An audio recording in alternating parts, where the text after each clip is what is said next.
And welcome to ETF Edge, your go-to place for everything exchange-traded funds. I am your host, Bob Pisani.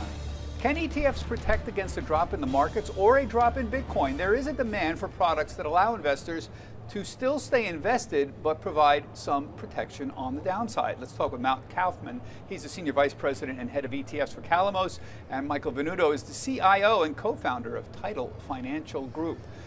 Matt, we're here at an auspicious moment. Tomorrow, you're launching an ETF that aims to capture some of Bitcoin's upside with 100% downside protection. Now, most people are going to say, what? How does this work? Yeah. Explain it to us, and what are you giving up for this protection? Yeah, you said it. Tomorrow, January 22nd, we're launching the world's first protected Bitcoin ETF.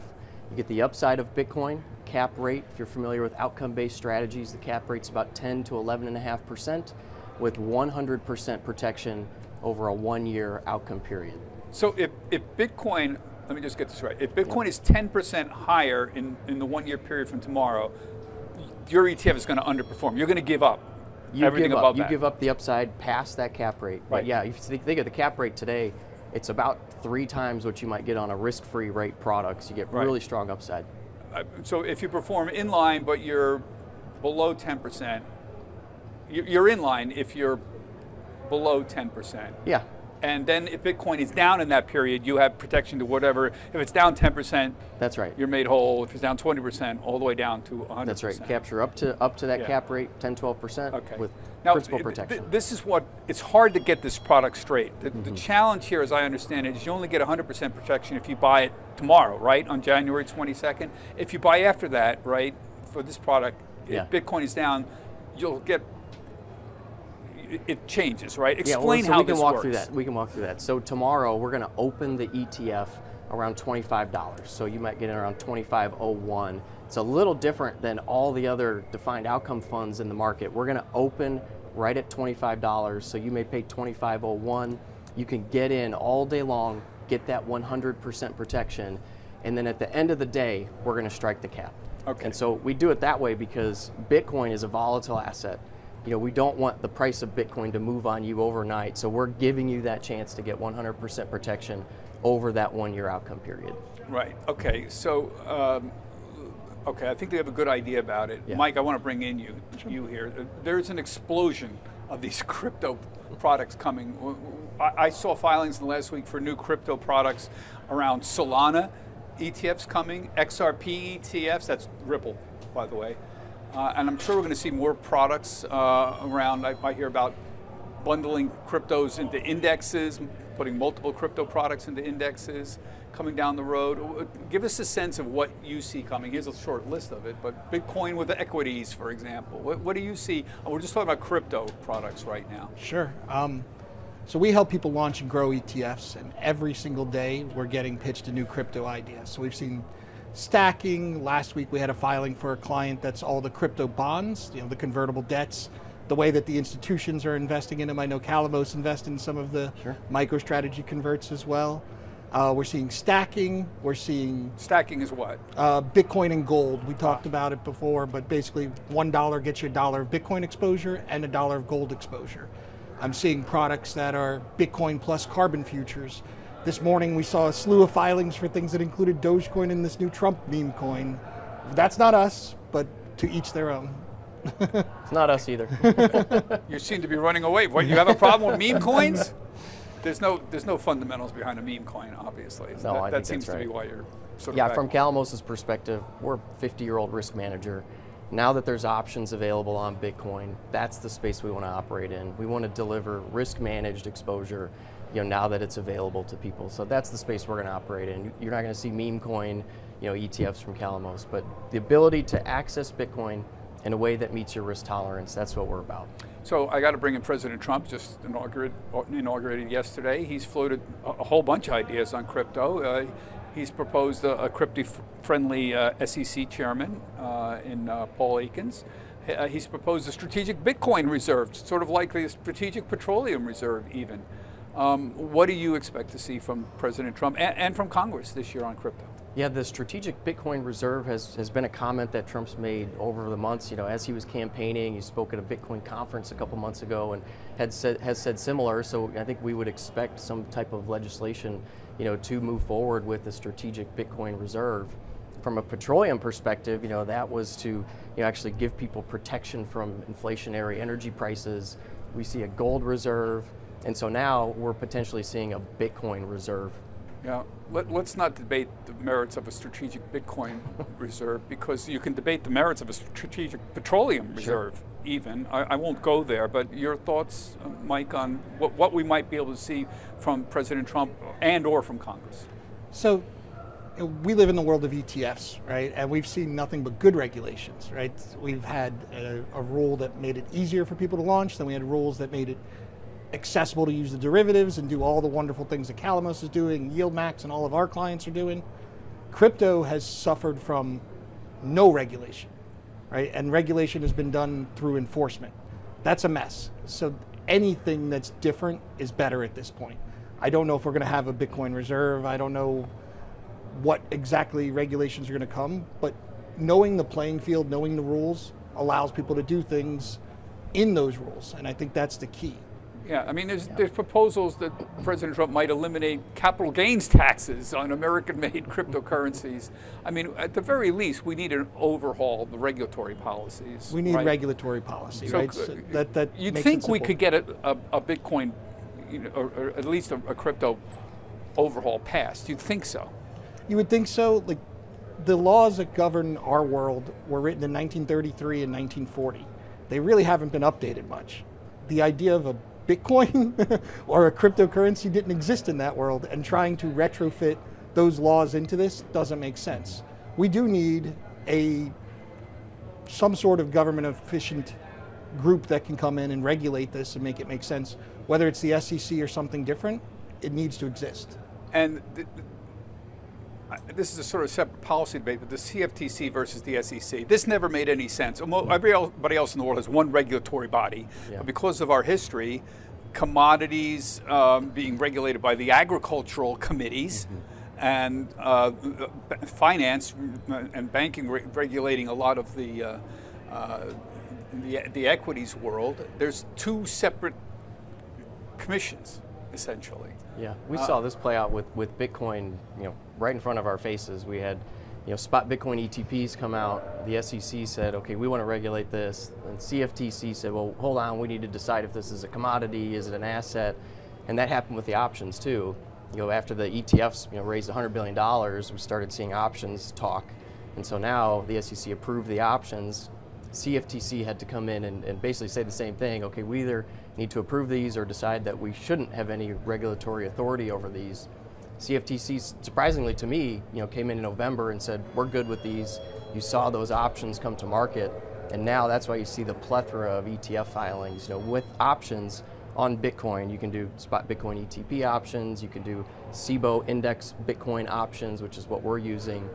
Now that market is available, you can take this any which way. You can do levered products, do income products, you can do risk management. So that's what we're building at Calamos, is that risk managed space. I want to broaden this out a little bit, because I had you on in April last year when you launched equity products. You have similar products, downside protection for the S&P 500, you have for the NASDAQ 100, for the Russell 2000 as well, that match the returns of the indexes up to a certain cap, but also provide downside protection as well. Here's the symbols, folks, that you see here. And when they actually move here, and there's the rate you're capped at.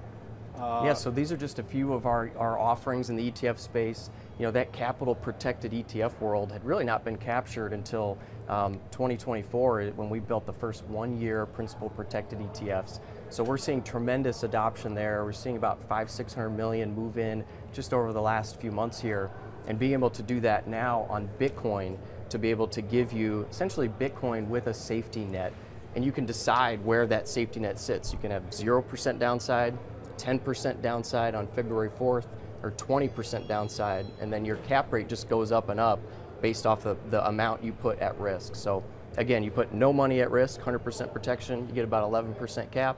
Yeah. You put 10% at risk, 30%, of course, the problem with 80, these and products 50. is we're in an up market. So, I mean, I would imagine you'd attract a lot more assets under management in a down market where people would suddenly panic. It's a little counterintuitive. If you have capital protected growth, if that's your goal, getting 11% upside is the best power source. It's better than anything you're going to find in the market today. So you could put your safe money to Bitcoin now, which has been a little counterintuitive. Probably not something people would actually think of, but tying some safe money to the price of Bitcoin, getting safe good money upside. in that it's 100% protected. Yeah, you have no downside risk. That's right. Yeah. Where else can you get 11% upside with no downside? Yeah.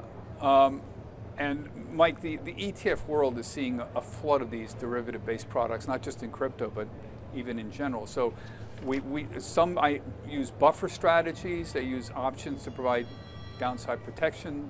Some use options to generate income, like JEPI, we've had them on. Some are leverage and inverse products that use derivatives to magnify returns. Well, generically, what's the appeal of all these products? Why is there a sudden explosion of them in the last year? So the explosion occurred because of good regulation. You couldn't have done these 4 or 5 years ago. The second reason is people were doing these trades themselves, right? They were taking our ETFs that all these wonderful issuers are coming up with, and they're putting the options trades on. Guess what? They got to pay like 2 to 3 times as much for the margin, for the prime brokerage, for all of that stuff. Hiring professional managers to do it for you in a nice, clean wrapper in a tax-efficient way, it's just a much better way to go. And now you've got those kind of 3 core things that you mentioned. We can enhance returns through a form of leverage with options. We can create income like we do with YBIT on Bitcoin. We're generating almost a 70% yield, 68 to stay compliant, right? And then you can protect the buffer kind of things. Next, you'll see combinations, right? So we did one a couple weeks ago for a client where it's a basket of crypto companies. We're generating yield off of them, but we've also bought some puts to protect the overall portfolio. And you watch flows very carefully. Have these products generated any significant assets? I mean, the Bitcoin ETFs have been a spectacular success. There's a really successful product in general, but have all of these, let's just call them various derivative products, generated a lot of assets under management? Yeah, we were in the top, I think we were number 11 in flows last year, and we're only a $30 billion ETF platform. Of that, about $9 billion was in derivative-based product for YieldMax, Defiance, Nicholas Financial, SoFi. We have a product like this called Theta. So yes, these are generating significant interest, especially amongst the do-it-yourself investing crowd and those who are looking for income. And this is going to continue, essentially. I sure hope so. It's going to get more and more complicated. The problem I have is who's buying these in general. I mean, I always say these things are successful if you can explain them to your mother. Buffered products get a little complicated. These products that you have get a little complicated. Sure. So who are you seeing buying them? Yeah, I can tell you personally, my own parents own buffered type products, and it's easy to explain to them. You say you've got the upside exposure to a cap, a protection level, and a certain number of days that you have to hold to get there. It can be boiled down as simply as that. So, from a retiree perspective, there's 11,000 retirees entering the market every single day. It's the largest swath of people we've seen enter retirement in history. So we see the retirement side, folks that can't take on all of the volatility. Financial advisors, turning to Bitcoin. We saw about 11% of advisors using Bitcoin products or Bitcoin exposure in 2023. That jumped to 22% in 24. Some good research from VettaFi there. And that's only going to continue. And so the Bitcoin products coming to market, the protected Bitcoin products, can give people an opportunity to access Bitcoin, but then put on some protection. Maybe you're pairing it with your spot Bitcoin exposure. This gives you a way to take off that tail risk and get good upside. And I know you're on file with 2 other protected Bitcoin strategies, right? This one we're talking about is 100%, but you also have one that's coming out that's going to be 90%, and another one 80% protection over 1 year outcome. So I guess the lower the protection, the higher the caps will be? You got it. Yeah, these would be called floor strategies. Oh, there we go. There they are. Listen. Yep, Right so there. these are floor strategies. And so the first one, the 100%, would be a zero floor. So if you think about Bitcoin with a safety net, you can set that net at 0. You can set it at -10, set it at -20. Your cap rate goes from 10 to 12, all the way to 28 to 30, and then 50 to 55% upside. So now on February 4th, you'll be able to get 50 to 55% upside of Bitcoin, which is about the compound average growth rate over time with 20% downside risk. And so you're putting 0, 10, or 20% at risk. I mean, the probability that Bitcoin's going to drop 80% seems a little remote to me. I mean, heaven knows. I wouldn't go so far as to say that. I mean, it could. It has in the past. Yeah. I wouldn't necessarily expect it going forward, but yeah, maybe put 20% at risk. I mean, that seems like an interesting proposition for me. If I was a betting person, 50 to 55% upside, and you have 80% downside protection. You know, that gets a little. I'm going to take that trade too. What are the prices here? They're all 69 basis points. 69 basis points. Yeah, that's right. Okay. That's so, I mean, for that kind of protection, that's relatively cheap. You know, Mike, you were saying you could have done this before. You could have synthetically done this trade using options, but it would have been complicated and probably more expensive, right? For an individual to do it using the options that have just recently been listed on these things, yeah, it would be very complicated. And then it changes. There's margin calls. I know there was a story about Interactive Brokers changing the margin rates for people playing with MicroStrategy. So like, give those headaches to the ETF issuers. Let us take care of those things. Yeah. Let us use our scale with the market makers, with the APs, with the primes. This is what ETFs are made for. Like this is what exactly. it just makes the whole product easier and more manageable. With that said, it aids in the explosion of the options business. Now, some people think this is wonderful. Others are not so sure. It's hard to get your head around the derivatives industry and how big it is. We don't even know how big it is. It's yes, and now we have flex options, right, which are more tax efficient. We're able to actually redeem them in an ETF.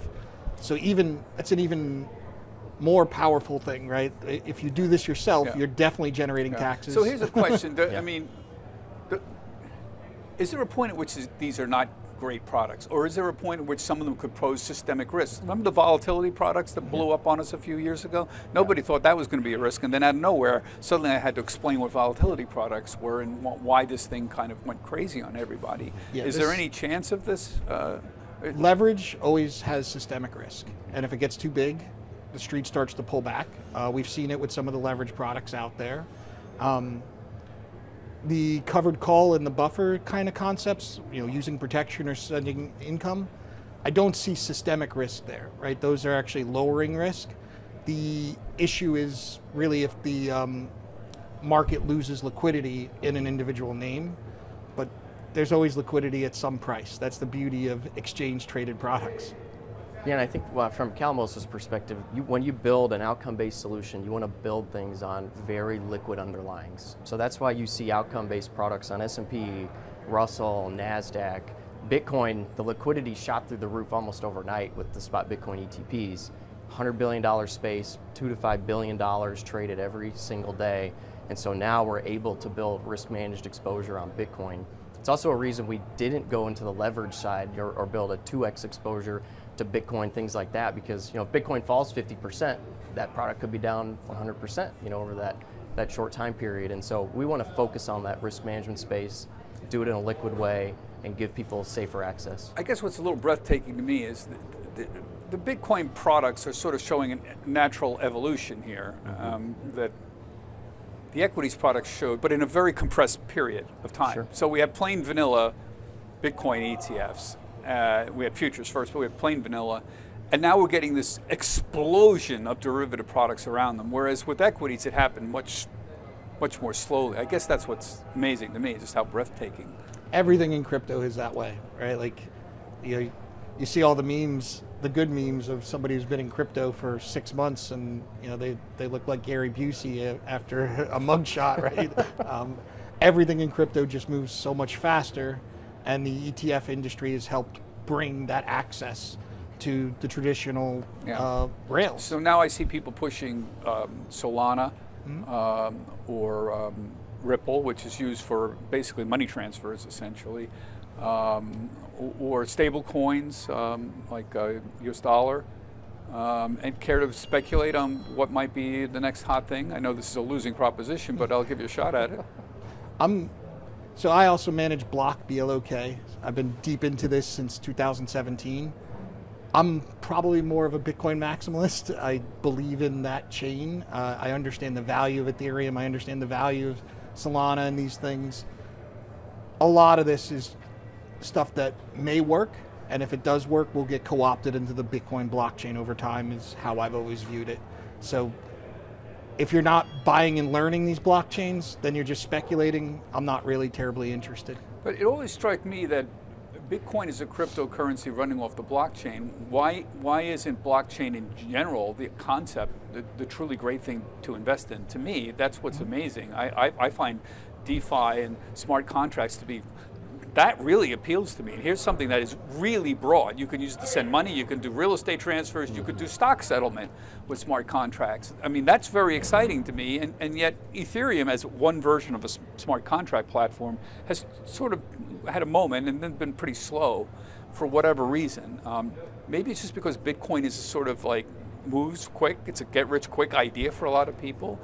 They claim there's a store of value around it, but I don't know. To me, blockchain is, intellectually, I find blockchain more exciting than just Bitcoin.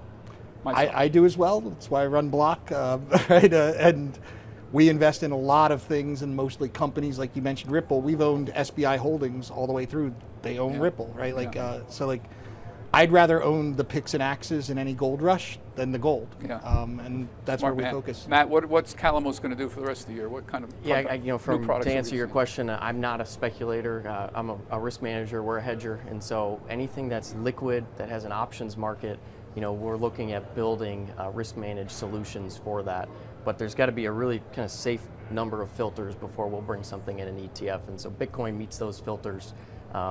I agree with you. I think blockchain is a tremendously valuable asset, but in terms of delivering, a store of value and doing it in a risk-managed way, the protected Bitcoin ETFs. You've been doing this a long time. Calamos is.